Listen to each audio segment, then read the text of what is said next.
Cristiano Ronaldo didn't do what Erik Ten Hag wanted as Manchester United captain versus Aston Villa. Ronaldo fails to do what Ten Hag wanted. When Cristiano Ronaldo sulked down the tunnel after refusing to come on as a substitute for Manchester United against Tottenham 18 days ago, his consequential days at Old Trafford looked to be numbered. In the days that followed, it was a legitimate question to ask whether Ronaldo would ever play for the club again, never mind be named captain within 3 weeks. It's been quite the turnaround. Ten Hag took a strong stance against Ronaldo's indiscipline after the Tottenham game, one appreciated by the squad, but handing him the captaincy so soon after was certainly a risk. David De Gea and Casemiro had been considered before Ronaldo was chosen. The United manager told Ronaldo he had to lead by example, but there was little evidence of that in the Midlands. By midway through the first half, the armband had been briefly discarded amid Ronaldo's frustration. He had played 3 successive 90 minutes before this game, now 4, but still looks out of sorts. The header he sent straight towards Emiliano Martinez in the first half summed up his sluggish nature in front of goal, and a wild shot early in the second half summed up his desperation.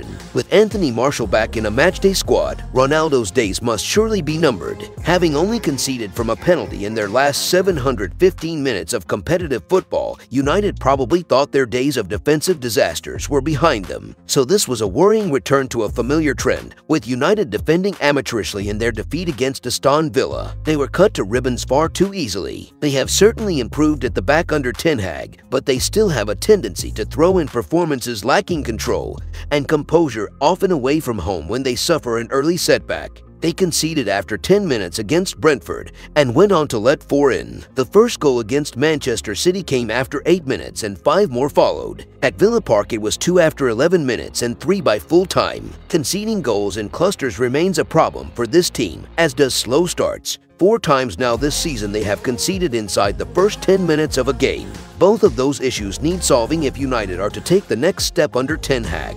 A missed opportunity. With Chelsea losing to Arsenal and Tottenham and Liverpool playing each other, this was a big chance for United to take another step towards returning to the top 4. Instead, it will go down as a missed opportunity. With Arsenal and Manchester City going blow for blow at the top, there look to be 2 other spots available for Champions League football next year. On current form, it's becoming a case of inserting Newcastle into that argument. With the results this weekend, they've made sure they will be in the top 4 when the season pauses after next weekend. United now face a tricky-looking trip to Fulham on Sunday where they will desperately want to restore momentum. In other news, is it time for Manchester United to cash in on Donny van de Beek? Aston Villa's bettering of Manchester United today was personified by the disconnected and overrun midfield. A key cog in this display was Donny van de Beek. With Bruno Fernandes being suspended, Van de Beek was awarded the opportunity to maintain his place in the starting lineup for consecutive games. Fernandes' absence was felt as his replacement lay on the periphery of the entire match, as was the case against Real Sociedad 3 days ago. The striking thing is, coming into 3 seasons donning the red shirt, Van de Beek has rarely not been an anonymous figure in United's team. People may gesture to glimpses, perhaps against Everton in the FA Cup or against Crystal Palace shortly after he signed, but these glimpses do not justify calling the Dutch midfielder anything other than deadwood. People may gesture to the fact he has not been given a run of games. 56 appearances is a more than sufficient opportunity to make a case for yourself to be a starter, or at the very least, to show some sort of worth. Van de Beek has simply failed to do either, with Ole Gunnar Solskjaer, Ralf Rangnick, and Erik Ten Hag all deeming his contribution too inadequate for him to become a regular starter or perhaps even a valued squad member. If you enjoyed the video, make sure to drop a like and make sure to subscribe to Man Unit Hub to get all the latest updates.